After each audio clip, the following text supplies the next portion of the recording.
Very good one. All right, your first fighter in up the red corner. He had a close match against my teammate. 45-pound weight class, brings a record to the cage of 3-3. Fighting out of Combat Athletics from Mocksville, North Carolina. Please welcome Shelton Sales. Big crowd here for Shelton tonight, and although he has a lot more experience than his opponent Motsinger, it has been quite some time since he has been back in the cage.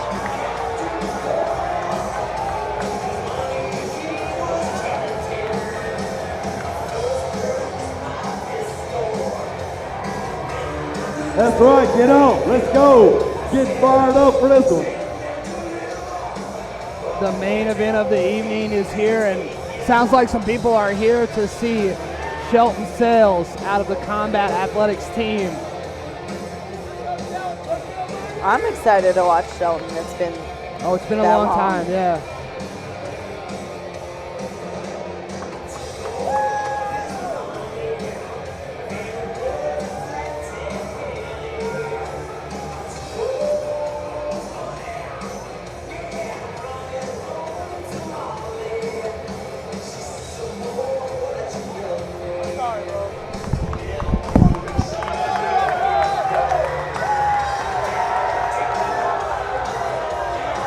Shelton looking like he hasn't taken any time off.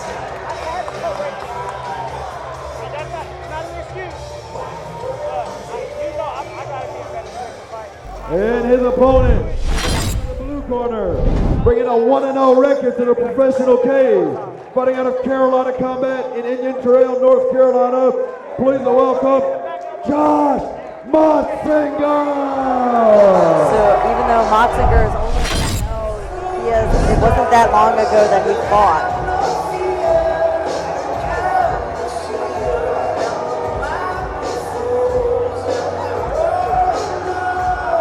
And Shelton's teammate Christian Grubbs from Combat Athletics also fought Motsinger's opponent Trey Rhodes. I'm sorry, bro. Josh Motsinger from CCS, he did miss weight for this one by a couple of pounds. That may explain some of the boos. Obviously, there's a lot of people here to see Shelton. If you're still in the building now and it's midnight, you're only here because you're here to see this fight, right? Exactly. And there's still a lot of people here right now, which means that there's a lot of people out here to see these two young men. Yeah, CCS always brings on a big crowd. Well, both their teammates fought each other already, so we already had a matchup between Combat Athletics and Carolina Combat. And we saw Trey Rhodes come out on the end of that one, so we'll see if it stays that way or if it reverses this time around. But interesting when two teammates go against each other from the same schools. Especially when it comes to this team, because this team, it's like almost every fighter in this team has the same strategy.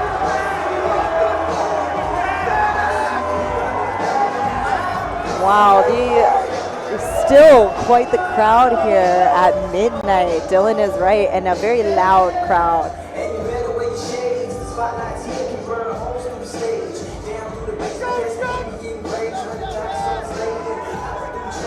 Shelton Sales returns to MMA against Josh Motsinger. I want to see some black belt jiu-jitsu. Motsinger 1-0 as a pro. He is not a black belt in jiu-jitsu. However, his teammate, Jonathan Martin, his #1 training partner, is a brown belt in the Gokorchavichian system, which is just as good as a jiu-jitsu Gracie brown belt in my opinion.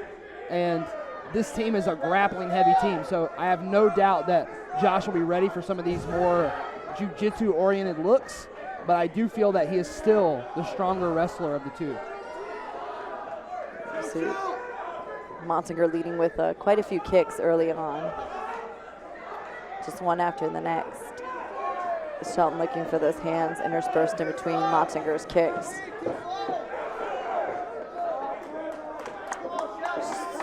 Shelton seems to be throwing like 1 or 2 strikes and then covering up to retreat.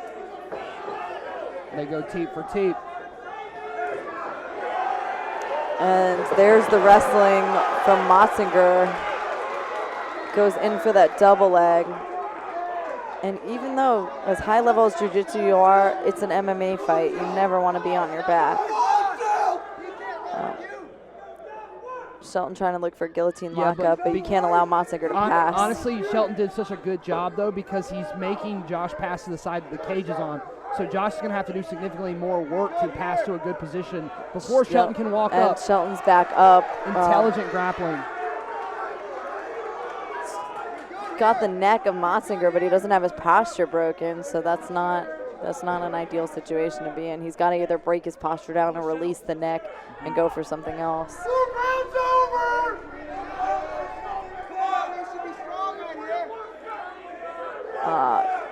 Shelton might be trying to climb up and get a full guard almost. And no, he does abandon the neck. Motsinger's got double unders and a tight body lock here on Shelton up against the cage. Yeah, this is CCS all day. This is what, I mean, Carolina Combat Sports and Fitness, this is what they do best, is this cage work, this wall work. That was a big shot right down the middle, and Wayne Spinola is very, very, very slow to walk over there and stop that.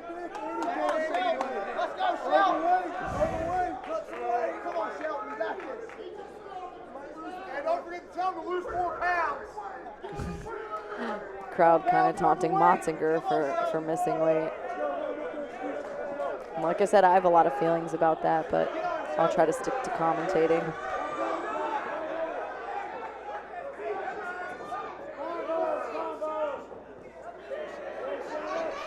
Both fighters kind of trying to get the range of one another here.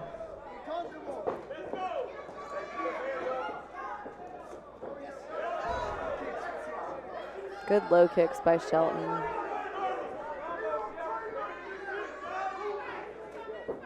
And another low kick. Motsinger tries to return with one of his own. Shelton this time weaves underneath the punch, ends up on top. Motsinger reverses it, ends up in top half guard against the cage. And that's just beautiful grappling from both guys. Oh, from both, for sure. I mean, that was a beautiful entry to a takedown from Shelton, but very unfortunate to not secure it. Motsinger ends up on top in a very strong position here, half guard up against the cage. I know my man Chaz from Carolina Warrior TV is watching this closely. He is a big fan of Josh Motsinger, friend and training partner, and he is always talking about how oppressive it is to roll with Josh. And it doesn't surprise me that he was able to come out on top of that in that scramble. Motsinger just all over Shelton here. Shelton trying to utilize frames to create space. Look at that knee shield, though, like how he snuck that in. That's black belt level stuff. I mean, really, a really nice way to get your knee back involved and get the guard back. And Shelton able to kind of work his back up against the cage, see if he's going to be successful in using that to stand, or if Motsinger is going to be able to suck the legs out from underneath, which is looking like he's trying to do. Shelton uses his frames to kind of push him back into a half guard. I mean, when it comes to grappling for MMA, I just feel that the GoCore system, the Hayastan system, whatever you want to call it, it is so good when strikes are involved. It's hard to overstate how powerful it is against a more traditional jiu-jitsu practitioner. A lot of the stuff that's in that good system. Elbow from Motsinger. Oh, but Sells is on an arm. And turning it into an omoplata and trying to get a barrel roll off of this. Motsinger backsteps and then nullifies it with strikes. And that Wayne is watching that. And that is why it's so hard to use those traditional jiu-jitsu techniques. You're vulnerable to the strikes, and he was definitely on the attack there, and then Motsinger turns it with the elbows. See if Shelton can weather the storm for 15 more seconds here. Shelton is suffering on bottom here. Yeah, definitely a round in Motsinger's favor.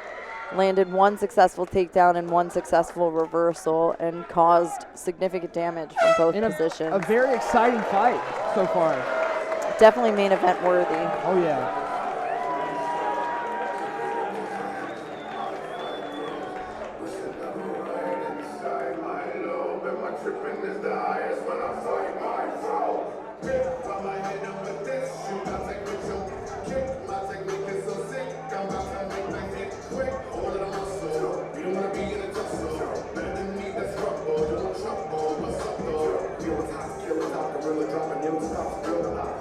See if both fighters can address the areas where they were falling behind a little bit and come out for these next two rounds. You know, Motsinger in my opinion, took that first round, but that doesn't mean Shelton is out of this fight by any means.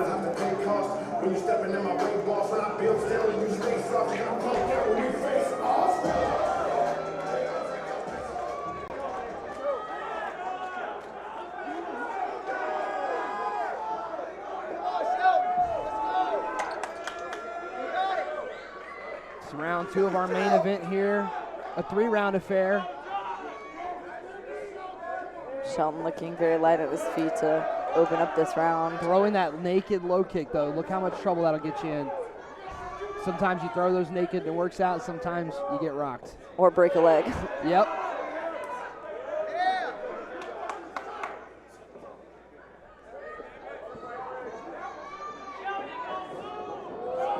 Motsinger looking to try and throw a spinning attack, but That was a good feint. yeah. Shelton shoots from quite far away, but able to get in on a single leg that Motsinger tries to turn into an Uchimata. Now Yeah. Shelton's back is against the cage. That was the Aussie sprawl. So that overhook sprawl to the side like that, where you kind of introduce that Uchi leg. That's called an Aussie sprawl. It's been a popular thing lately with some of the fighters that train with like Terrence McKinney and those guys. That camp, whatever that camp is called. Oh man, there's a good welt on Shelton's leg here from some leg kicks from Motsinger. Yeah. You can see it starting to swell up. Yeah. Shelton is nice and deep on that single leg, and he manages to sit Motsinger down. Yeah, But he's Motsinger's successful on in the takedown, but yeah, it doesn't look, advantageous. There's a cool 10th planet name for this that I can't remember. I think it's called like Fisher net or something like that. Fish net. Or something like that, but it's definitely like a crotch splitter. and has the chance of getting his back taken from here, Shelton does if he's not careful, and tries to roll through to reverse this, but he's against the cage, so it's not successful, and Motsinger ends up on top yet again. Now it's Motsinger once again in the same position as last round, now in the mount. Oh, and looking he's for on an the arm triangle. If you submit a jiu-jitsu black belt in MMA, that's a big win. Yeah, that's definitely and look at how bragging rights. he's trying to Americana that arm right there. You see how he's trying to counter the hang up and phone yeah, defense? dig the wrist out.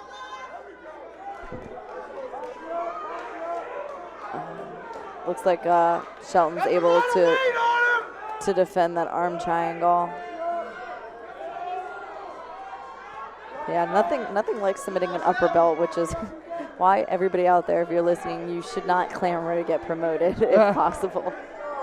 Yeah, it's more impressive when you're the 5-year blue belt who submits the black belt rather than the fresh purple belt. 100%. Shelton rolls over to avoid the strike. Motsinger tries to take his back, but Shelton, because of his jiu-jitsu skills, is able to roll through and look to recover guard. You could definitely tell he's more of a jiu-jitsu player. Yeah, I mean, he's just using the classic self-defense jiu-jitsu style. I'm surprised we haven't seen any like rock back underhooks or anything like true Gracie self-defense ground systems. We'll see how comfortable Shelton is on his back. Oh, nope, not even going to see. I was surprised he didn't go to recover the full guard from there, and Motsinger back steps around pretty easily to side control. Motsinger's got such a good top game. Yep, and this right here, being in this leg weave positioning. Beautiful leg drive. I mean, that's just terrible spot to be in. Minute 41 Nogi left. Ezekiel attack here from Shelton. That's going to be so difficult to finish in MMA. Especially in this position, right? I've seen it one time in a UFC fight. The guy from Bottom Mountain finished a Nogi Ezekiel. Shout out and to I Alexei Olenek. don't think I'd ever see that again. The Iron Constrictor, I believe his name is. I wonder if Shelton's going to look to try and invert on a leg. And Motsinger does the right thing and shucks by the leg to land in a heavy half guard. Wasn't crazy about the response that Shelton gave there. He kind of just gave up half guard. Yeah, well, he looks like he was playing a little too much jiu-jitsu in an MMA fight. I agree. Can't bring like a knife to a gunfight. I mean, a beautiful, beautiful pass through to mount. Yeah, Shelton's trying to hold on to him so he can't posture up. And then Motsinger able to rain down strikes. Shelton forced to turn over to avoid that Motsinger on his back, but losing the other hook. And again, Shelton does a great job rolling through the guard, but he's eating these hands in the process. Shelton proving to all of us what we all knew to be true since we were white belts. Shrimping ain't easy. Oh man, and hard elbows and hard shots from here. Nothing Shelton can really do but just kind of move around to avoid it. This might be it. He's not really defending. It's not a lot of damage, but oh there he goes, and this is gonna buy him a third round.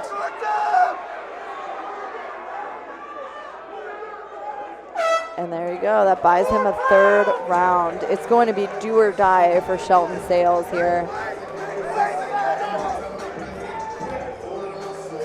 It's honestly crazy to me when guys that are like insanely out of shape in the crowd call a guy with like cutted with abs and call him like shame his body because he missed weight by 3 pounds. It's like insane to me, but that's MMA 101. I had a bunch of guys who have never trained a day in their life trying to tell somebody like how things should go. I've had 2 opponents miss weight. I had people, and I think they know like they're not really a fat ass. It's just they're saying it as like a sign of like respect. I mean, I get it. Because I was like, at 105, you know. Yeah, I mean, I get it 100% from the fighter's perspective. I just don't. Oh well, people in the crowd don't know what they're seeing. Yeah. I mean, my favorite was the stomp his feet. I'm like, he's in on a body lock. Yeah. He's gonna launch him to the ground. He's gonna get something way cooler, I promise. Way just cooler. Wait. Just wait. Way cooler.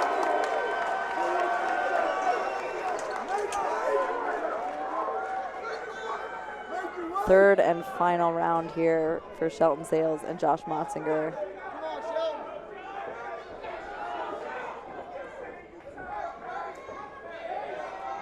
Teep off the rip from Motsinger, right into a head kick. Shelton defends.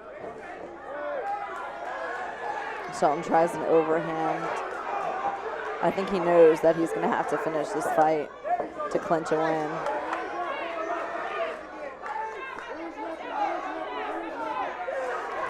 Good head movement in and out. Motsinger shoots, and Shelton has a beautiful sprawl.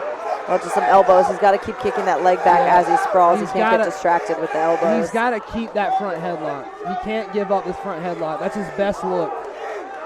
If anything's going to happen positively for Sales in this fight, it's going to be off this front headlock. Motsinger is strong, though. The fact that he's able, maybe it's those extra 4 pounds, I don't know. But the fact that he's able to still kind of try to suck this leg in, I mean, that is so hard when you're sprawled on like that. And finally let go of the leg, and Shelton ends up on top, which is probably where Shelton, the black belt, wants to be. But Motsinger is no grappling slouch. He gave him a little space. Yeah, and he's able to reshoot.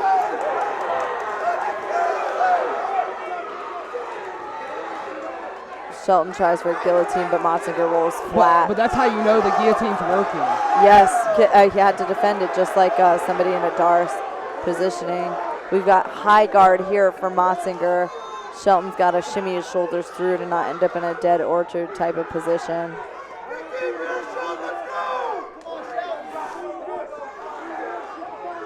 Double grapevine on the legs. Casoto hook on the outside for Motsinger. Shelton using head positioning here under the chin like we saw a little bit earlier tonight. Nail biter of a fight here as we come down the wire. Shelton Sales in a do or die type scenario as he looks to pass the guard of Motsinger. Motsinger elevates him a little bit there. Motsinger says, you know what, we're still wrestling. Shelton just drives his hips to mount, and I can't believe Motsinger still gets a knee inside. Impressive little bumps there from Motsinger. Absolutely needed that knee too. Things are looking bad. And Shelton really going for it, but he has to get a submission or a knockout. Yeah. He's got to take the back here. And he's got to do it black belt style. He can't give And he does. He gets on the back. He's not quite lined up as well as I would like, and good chance to lose it. He's got to transition him out here. Motsinger ends up being able to come up and looks triangle attempt, but we're so sweaty that there's a good chance that, yep, exactly. Not able to secure that. Motsinger able to backstep out of that triangle. Now he's in top. Spine shot's very close there, but he hits those elbows to the ribs of Shelton. Dropping some elbows on his head there. Wayne's watching pretty close to make sure it's not back of the head. Top half guard, pretty much best case scenario for Motsinger as he looks at another arm triangle here. And this was Shelton's best round so far. It'd be a shame to lose the momentum. Shelton had a great round so far. looks like he might be able to secure that submission he desperately needed, but now with Motsinger on top and only a minute and a half to go, it's not promising.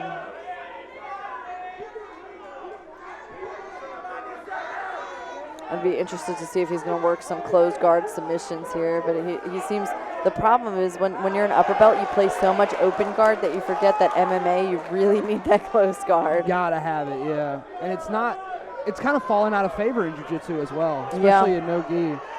And I tell my students all the time that the more advanced they get, the more they'll want to play that open guard. But man, does that get you into danger in MMA when strikes are in play. Yeah, I love playing closed guard, MMA or otherwise. It's the super smart choice when it comes to MMA. You can slow down the onslaught of striking. Only 40 seconds left to go here. Motsinger still on top after winning both the first and second rounds, in my opinion. Shelton trying to get some frames in. And Motsinger sitting on the back of Shelton's hamstrings here. Shelton inverts and tries to sneak out towards the back. See if he can come up from here, but very limited time to work. I got to see maybe a Hail Mary sub. But Motsinger has good posture from here. If you don't have someone's posture, you really don't have any attacks. It's going to take longer than 10 seconds to break it regardless, right? Yeah, somebody that strong and that good, hips. And one of our few fights to go the distance tonight. Our main event is over.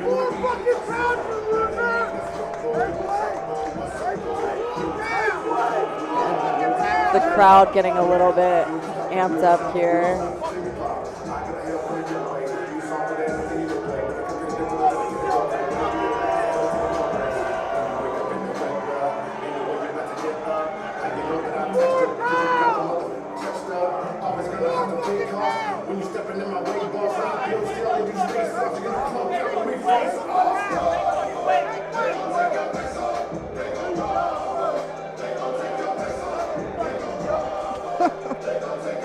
The crowd definitely if that guy had any idea who he was talking to right there, he would just not even speak. Yeah, I haven't looked to see what they look like behind me, but I promise they don't look like Brian Battle.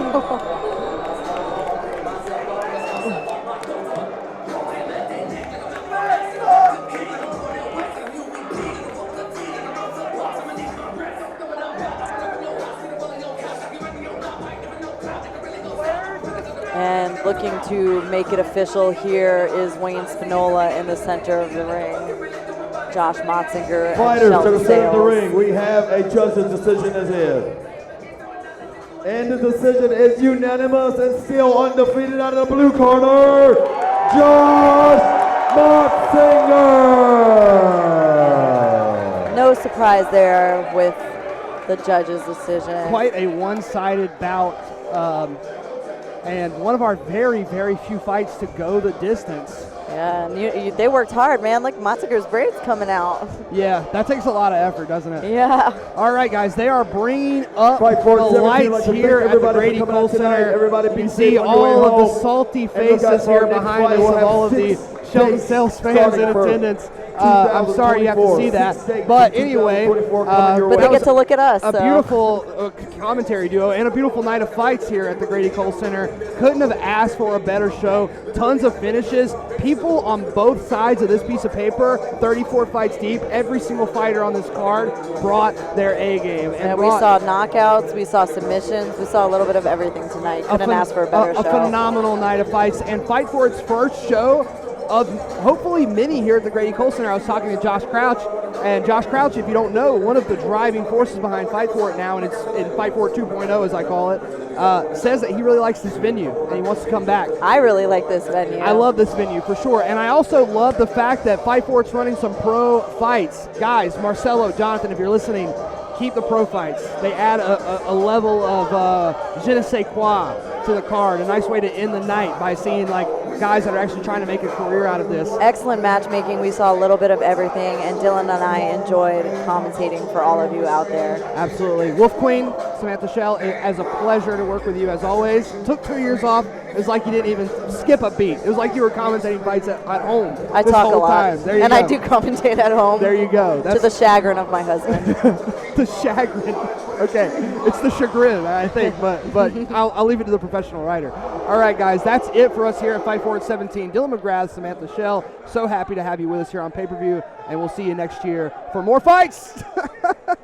That could have been timed better, though. That was like the exact. That was, yeah. He was saying bye. I like the way it ended. Hopefully it didn't like fall up my skirt, but.